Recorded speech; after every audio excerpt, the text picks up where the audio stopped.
So the washroom in here is very, very swank for a motel.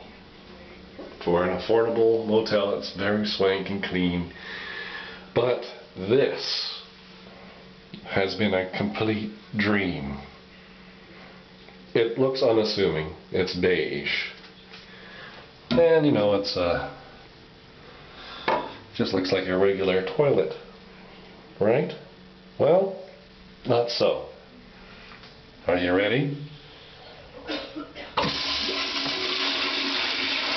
Jesus. That'll smarten you up. Okay, we're gonna do it one more time. Ready? So we close the lid. Ready?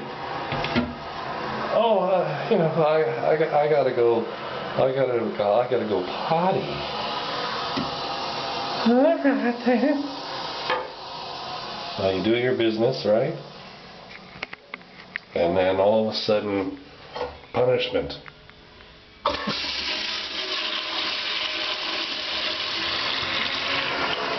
There's no need for plungers. That's called taking control, baby.